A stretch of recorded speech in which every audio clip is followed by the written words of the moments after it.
He looks like he had to get down 2 or 3 steps to go outside.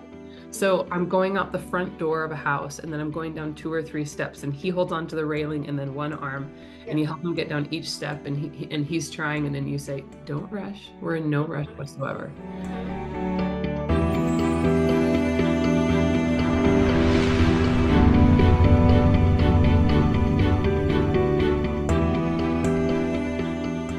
I feel like I have a lot of energy from mother's side right now, but I do believe that your mother is still living. Do you understand that piece as well? Yeah, because they're showing me they're like, mom's still living, but I have grandmother on mother's side who would be passed. The other thing too is I believe that she's the one. She's like, there's something jolly, and also I feel like there's a lot of facial features in the family on mother's side that all resemble each other. There's like, just like she's talking about your passionate eyes and things like that. So like the eyes, the dark eyes, that look and everything, and then like cheeks, smiles, like things that are just really inviting. So she does give me that grandmother feeling that feels really great. The interesting thing is that she's not the main communicator right now, even though she would love to be, because I do believe there was a great relationship with your grandmother because that smile, it's that smile, and that smile runs through the family. All the women in this family are identifiable in that way.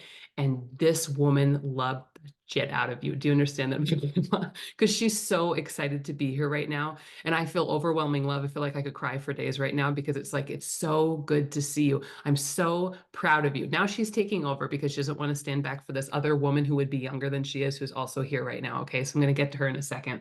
But grandma is just, I never really get the chills when I read. I'm totally getting the chills right now because she's just so excited. Wait, are you a chills person or something like this? Okay, because she's I was like, I never get the chills. And she's like, no, but Nikki does. And I want to say Yeah. this because this is validation for Nikki that she gets the chills. She like, you must be extremely clairsentient or something, is the way that she makes me feel.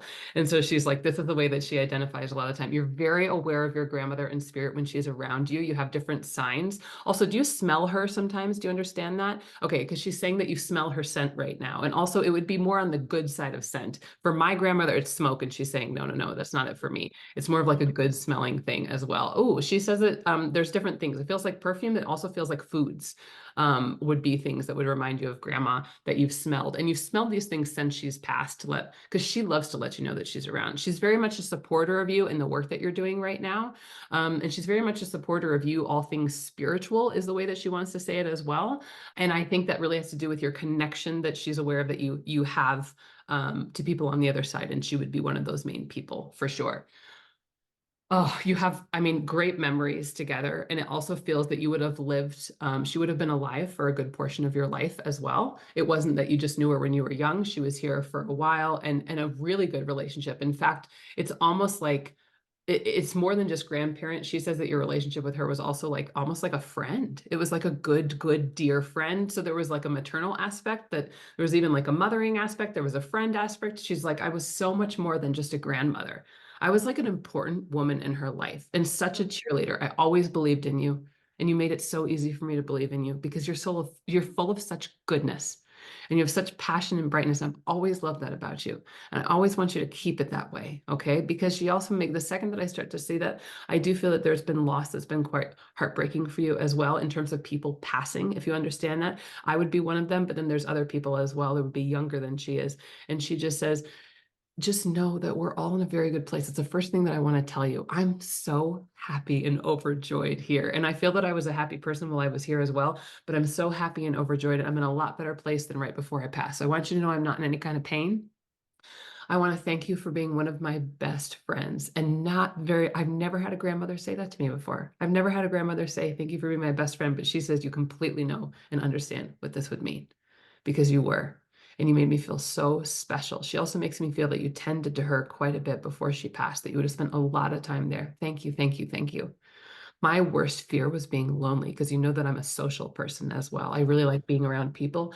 And I was terrified that at the end of my life, I would be lonely, but I didn't feel that way because you were around and other people were around too. It makes me feel as if it could have been your mother or sisters or something else. Do you understand this woman heavy family that's going on here? She was like, Mhm. the women in our family surrounded me. So she's showing me something that feels more symbolically of feeling like she was surrounded by love and people who took great care of her. And your top priority as a family was making sure that she didn't feel alone and scared and lonely at the end. All right. Mhm. Because while she knew that she was going to go to a better place, she did not want to leave her family because Yeah. you were all a prize for her. So having to leave and feel that she could be happier there than she was amongst all of you here was a hard thing to wrap her mind around, even though she believed in something like that. She believed that that was possible.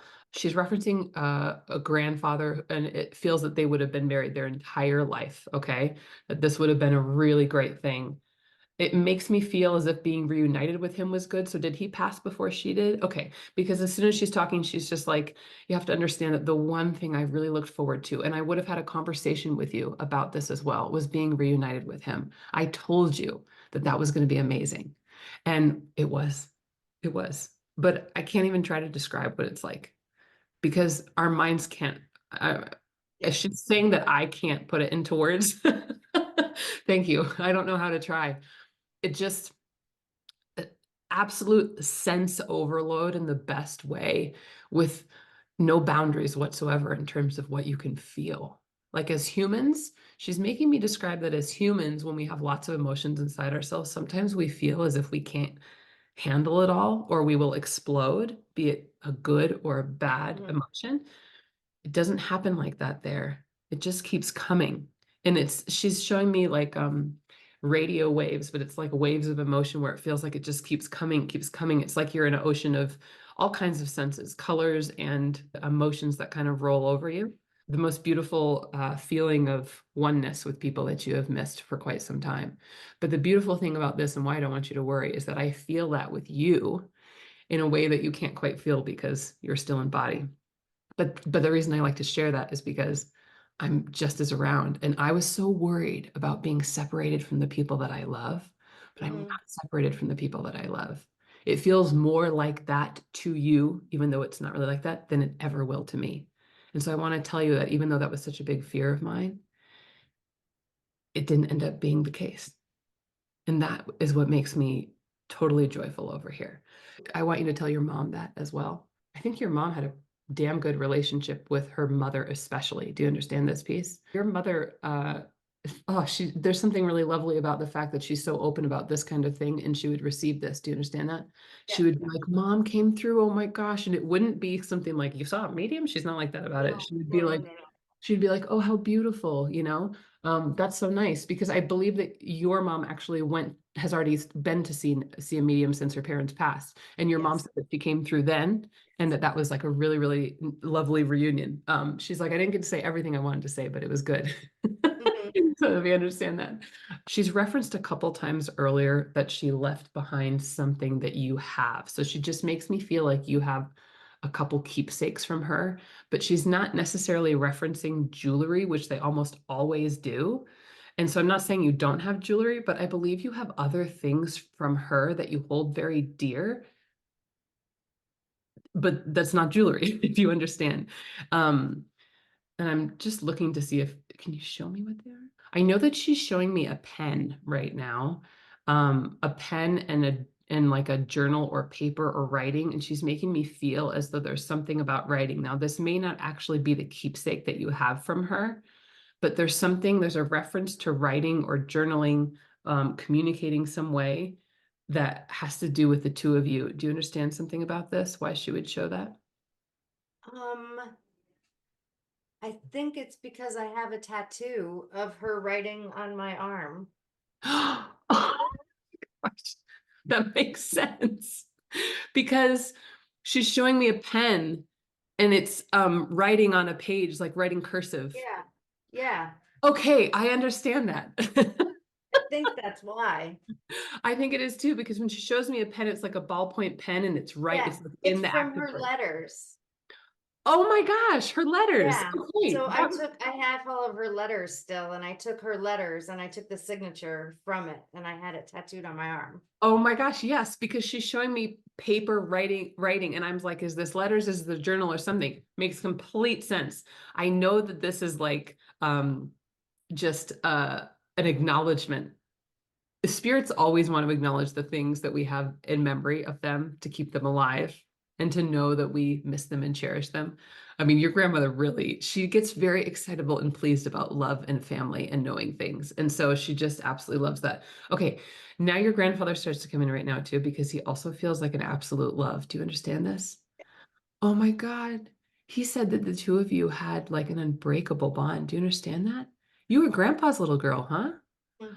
Oh my God. He's like, I've been sitting back waiting patiently, but that's because he was very patient. Yes. He was very patient, very kind. He never needed to be the loudest person in the room or run in, or he didn't rush people. Do you understand that?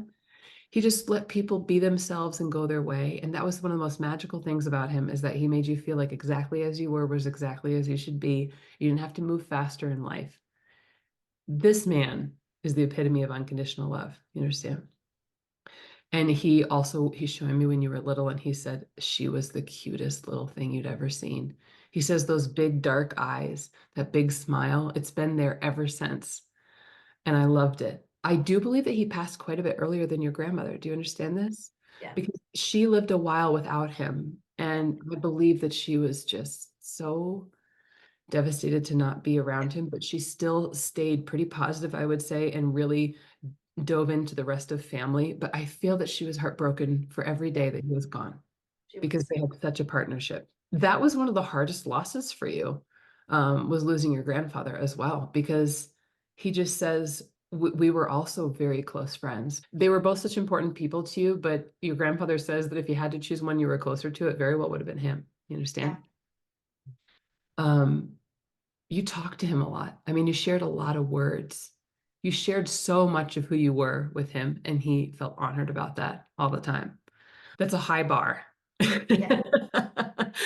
Because his kindness extended to everyone in the family, Yeah. and he was a great father. He was a really good Hmm. parent.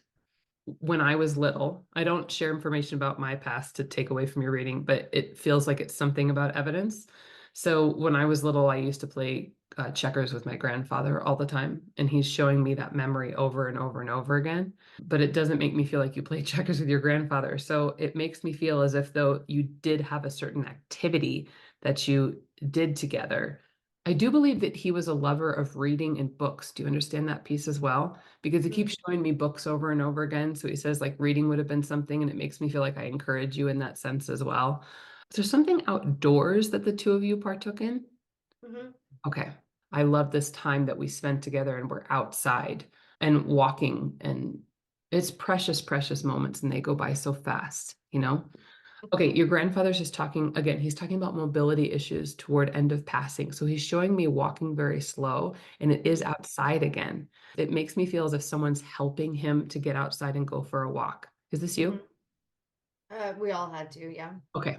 So this is, I believe, something else that he was trying to reference earlier. There is a pastime thing, but I think he started to bleed it into people taking me outside to walk because I wanted to get that fresh air, and everybody wanted him to have fresh air. Nobody wanted him to be cooped up inside. It just broke all of your hearts.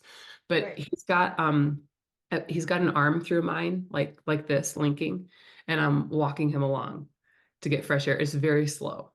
Hmm. But the thing is, that's so sweet. He was so patient with everyone all the time that nobody dared to rush him. They were so Hmm. kind with him. And he looks like he had to get down 2 or 3 steps to go Yeah. outside. Hmm. So I'm going out the front door of a house, and then I'm going down 2 or 3 steps, and he holds onto the railing and then one arm, and Yeah. you help him get down each step, and he's trying, and then you say, "Don't rush. We're in no rush whatsoever." Hmm.